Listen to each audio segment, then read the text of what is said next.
What's up, everybody? This is Erica from the Classy Con blog. I'm in the car here. I just finished running errands, and I just had to say, I hope you guys are paying attention. I hope you look around and you see the changes in the economy, the changes going on around you, because there's going to be two lanes. There's going to be producers and income creators, and then there are going to be those other people who are like, holy crap, I've got to change everything, right? Because right now I'm already seeing such push and so many articles about how the rest of 2016, there's going to be companies closing, laying people off, letting people go, industries are changing, and there's going to be a lot of guys and girls who were like, holy crap, I got to go to community college now and get a whole different trade. And there are a lot of people who are just kind of holding on here, doing a lot of temp jobs, doing a lot of hustling, and realizing I need more than just an extra $500 to $1,000 a month. I need a whole career change, right? Now, there's people like me, there's people, a lot of online creators and people on YouTube who've, and just internet all over, who've set up systems, who've learned something and want to share it with people. That's valuable. And with the right marketing for the rest of the year and all the way into 2020, you know, because it's going to be a good recession here coming up. People are going to be like, how do they do it? Let me learn that. Or let me quickly learn this skill. Or let me get some accountability coaching. It's going to be a completely different lifestyle for people who've already paid attention. I just saw Grant Cardone on TV the other day on CNBC talking about go big or go home. A lot of people are being wiped out because they've always stayed just comfortable or just a medium enough company. Instead of going, let's get this company big. Let's get me some employees so I can withstand the washout of the recession. Look at Gary Vaynerchuk, dude. He's got 600 kids working for him. You know, kids, adults, sorry, I apologize. 600 people working for him. And they're all over. I mean, they're building. They went to a new building. They are entrancing themselves so heavy that if a recession comes or some changes come, they don't get wiped out.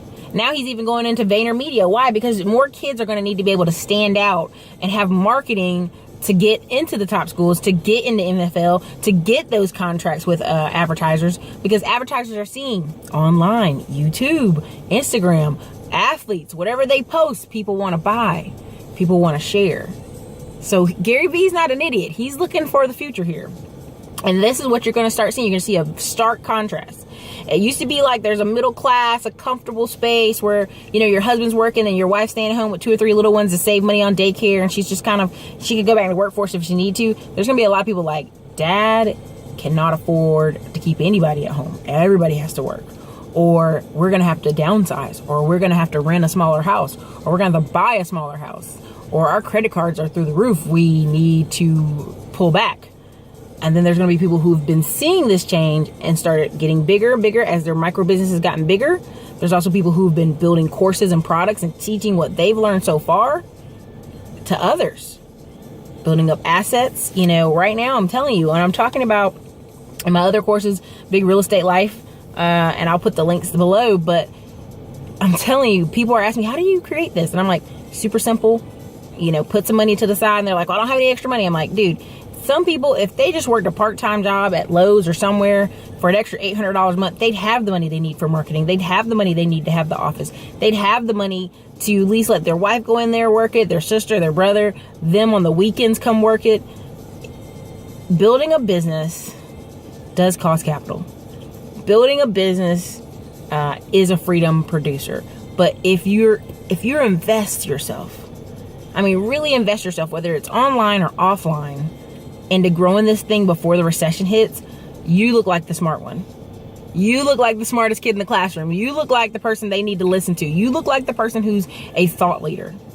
This is the only reason Gary Vee is blowing up as big he is and Grant Cardone, because they stay through the recessions. There's a lot of people who start companies, boom, they blow up on Facebook. They're Facebook famous, and then 2 years later, I can't find them. You know? Can you use what you're applying right now in the real world? Can you use what you're teaching and applying right now to like a local economy where you can still grow clients? Then great. I would never want to be in the position of looking for a job for the next 2 years. The next 2 years are going to be really funky. Now, if you get in, you get a great job, great. But I know people who are stressing every day with their $100,000 a year job about they could lose their job.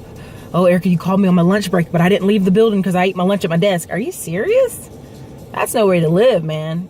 There's going to be 2 lanes, and it's going to be some creators and income producers, And if you watch CNBC, the small business millionaires, people who have these little plumbing companies, these little regular housing companies, and they're going door to door knocking, they're sending their staff out, those people are going to make it.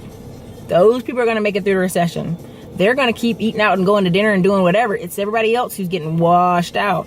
I just saw the report talking about how restaurants are starting to feel a crunch, how some other entertainment industries are starting to feel a crunch, and they're worried about NFL this fall. And I'm like, nah, people who have money, business owners and people with some income and some credit cards, they're still buying NFL tickets. They're still going to games. It's the folks who are in the middle class and lower class and working class, which I'll be careful because I know people hate hearing lower class. They're on the crunch. They're not going out to Applebee's and Chili's as much. They're not going out to restaurants as much. But the folks who've been producing and making things, they're straight. They're still going out. They're still eating. Let me tell you, every time I go out to shop at the mall, and I go to the mall here and one to Marley, guess who I see? 99% of the time, who do I see? With bags in their hands. Let's correct this. With bags in their hands with something purchased. Asians and Hispanics. And everybody's like, oh, Erica, that's ridiculous. No, I'm being real. I don't see white people with bags in their hands. I don't see black kids with stuff in their hand. I see them walking around, using the mall as a social area to hang out. But who I see shopping is Hispanics and Asians. Because 9 times out of 10, those folks have businesses, especially Hispanic men have construction and land care businesses where they're making a killing in the summer so their wife can go out and buy some nice stuff for their kids. And Asians, 1 out of 10 Asians have businesses. They are the people I see in the mall with bags in their hand shopping for real. So if you just pay attention to look around you, you'll see people who've been in business and keep marketing their business through recessions, through booms, through busts, through all of it, and investing that money into assets or hard assets or things they can touch and turn around and sell if they need to, those people are making it. The guy or girl who's sitting at their job kind of comfortable and get pushed out the window and have to go get another job, they're like, what's going on? A lot of people 45 to 54 are getting pushed out the window, out of the job. So pay attention, look around. What's something you do well? What's something you do awesome? What's something you can market yourself any day and every day if you need to? Do you feel your company's stagnating? Go find a better company to work for. It's important. Go with the growing companies. Go with the young companies if you can. But this is just Erica. This is some thoughts I had after I've been watching too much CNBC, but I've just been looking around and noticing the trend happening. Producers and income creators and folks out there just like, I'm just working this job and I don't know what's going on with my income. I'm just confused. Nah, man. Pay attention. All right, you guys. This is Erica. Talk to you later.